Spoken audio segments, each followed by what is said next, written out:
Thank you for downloading the Autodesk Inventor Simplification tool off of Labs.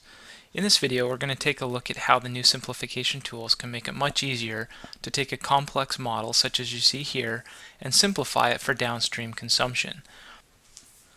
We want to take this particular model and be able to save it over to a lightweight model for Revit consumption. So we're going to first start off by specifying the components that we want to include for this purpose. You'll notice that in this new tool we have an included and an excluded option.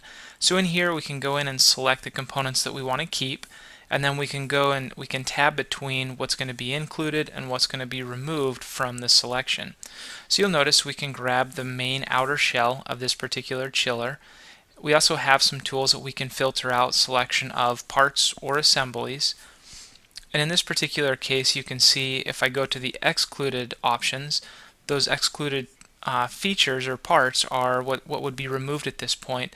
However, we may want to switch over to the part selection and choose just those stacks to be moved over to the included. So I can toggle back and forth, and this is primarily just a selection tool, allowing us to go through and pick just the things that we want to keep, but be able to navigate back and forth to see what I'm keeping and what I'm getting rid of, trying to make it as graphical as possible for you to be able to see exactly what's going on.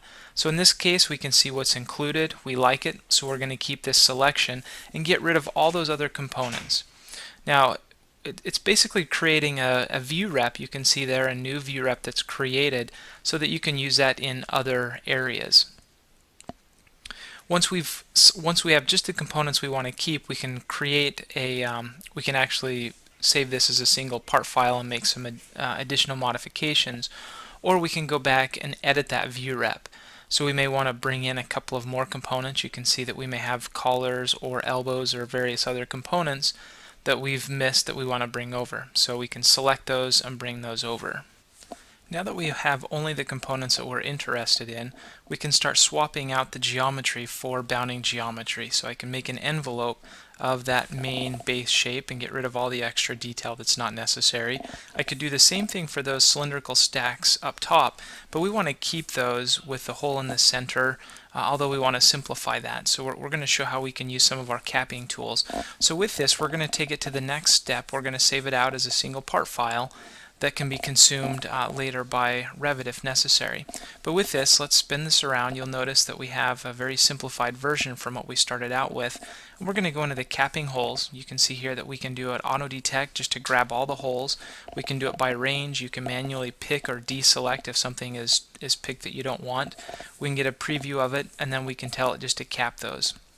So it's a very quick and easy way to have it automatically cap all the holes for you, or provide a range, or more flexibility than we have in our simplification tool in actually deselecting holes that you may not necessarily want in there, or adding additional ones by manually picking. So we've been able to see how we can start out with something fairly complex, simplify it, and then from here we'd be able to save this out as an ADSK file and get it over to Revit if we wanted a very simplified version of this model to be able to be consumed by general contractors or architects or whoever may be interested in it. So thank you again very much, and we hope to hear back from you.